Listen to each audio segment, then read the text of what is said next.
Heroism Heramani Singh. I mean Heroism Heramani Singh. Hanagi Thobal Zilla Perseti member Nibo. Kaidina Koi Mamaju Kambire Edo Committee of all Manipur Panchayati Raj institutions of 2017. 2017 the Manga Subhajanan Panchayat election the Karakwa. The Pradhan, the Zilla President of Ward members in the Edo Committee, Magi Chairman. See the media as well, press conference, Kaya Masum de Banco Pre, Masi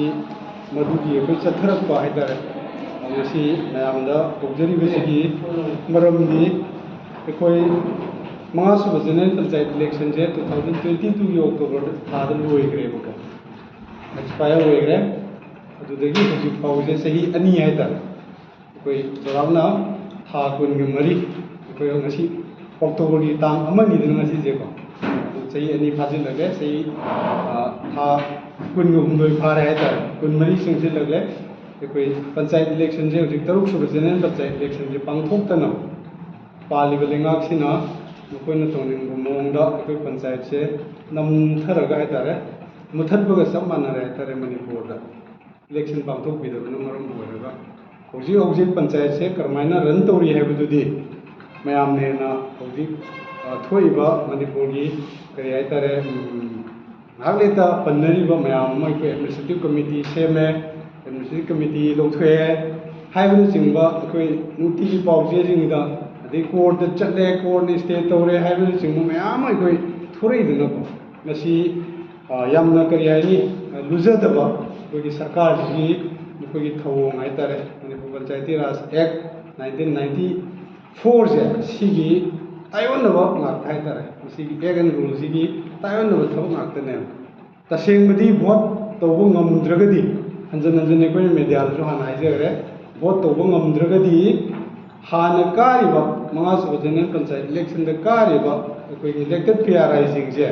सिना मखाता ना election notification taruk shuba general panchayat election gi notification thokri bawa pugadabani haibse ko media so han dum haijagre ko mayam adu tawbida dana mukna egan rule se violate tawraga ei mayam da nan momang section 22 of amendment portion of koi panchayati raj 1996 ta ya mek sing dum palle da adu bu ꯑꯩꯈꯣꯏꯅ ꯍꯥꯏ ꯀꯣꯔꯠꯇ case ꯇꯧꯕ ꯃꯇꯝꯗ ꯑꯩꯈꯣꯏꯅ ꯉꯝꯃꯒ ꯃꯈꯣꯏꯅ ꯉꯝꯃꯤ ꯍꯥꯏꯕꯒꯤ ꯃꯇꯥꯒꯨꯝꯅ ꯃꯈꯣꯏꯅ ꯑꯩꯈꯣꯏꯒꯤ double ꯕꯦꯟꯁꯇ ꯍꯥꯏꯇꯥꯔꯦ ꯑꯄꯤꯜ ꯇꯧꯁꯤꯜꯂꯛꯑꯒ ꯋꯥꯟ ꯁꯥꯏꯗꯦꯗ ꯑꯣꯏꯕ ꯑꯩꯈꯣꯏꯒꯤ ꯔꯥꯏ ꯑꯃ ꯍꯥꯏꯇꯥꯔꯦ ꯏꯟꯇꯔꯤꯝ ꯑꯣꯔꯗꯔ ꯑꯃ ꯃꯈꯣꯏꯅ ꯐꯦꯕ꯭ꯔꯨꯋꯥꯔꯤꯗ ꯇꯥꯊꯣꯛꯈ꯭ꯔꯦ 2024ꯒꯤ ꯐꯦꯕ꯭ꯔꯨꯋꯥꯔꯤꯗ ꯇꯥꯊꯣꯛꯈ꯭ꯔꯦ ꯑꯗꯨꯒꯤ ꯑꯩꯈꯣꯏ ꯃꯈꯥ ꯆꯠꯊꯔꯛꯄꯗ ꯃꯈꯣꯏꯅ ꯇꯥꯔꯤꯕ ꯋꯥꯟ ꯁꯥꯏꯗꯦꯗ ꯑꯣꯏꯕ ꯑꯩꯈꯣꯏꯒꯤ ꯀꯔꯤ ꯍꯥꯏꯇꯥꯔꯦ interim order do challenge to Supreme Court में कोई SLP कोई CPRI तो committee ना तो SLP हम high तो अगर लेने वाले अदुना court की वारी हुए करे होजिक कोई ना मुझे ना मसी की media से दे कोई ना focus तो फिल्म मुझे कोई मामांगी कोई budget session of Manipur Assembly दा Manipur Legislative Assembly दा लिंगाप सिना पंचायती election जे September था तो सोच रहे तो उन्हें assure तो भी किया है तार house ता कोई स्टार क्वेश्चन मुझे पॉपुलर दा अदु नरांग जे कोई सितंबर लोइरे मसी अक्टूबर होरे एखोय नाइ जे बजे सितंबर मनुंग इदा बोसी तोबीगद्रा नोटिफिकेशन थोकी रखद्रा हाइदना कोई जे नाइ जे हाइतार इलेक्शन की प्रिपरेशन बाउ एखोय मरक्ति एखोय नोंगना तरुक सब जनरल पंचायत इलेक्शन जिदा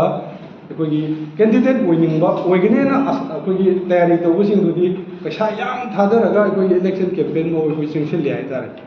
अदुना ngam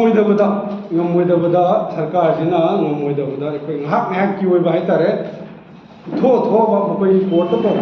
pi be yana na ba assembly da hum ko question jing ko pi be yana na ba ki oi na numit nini humni ki ko hai tare yamna kari hai tare mong ta da ba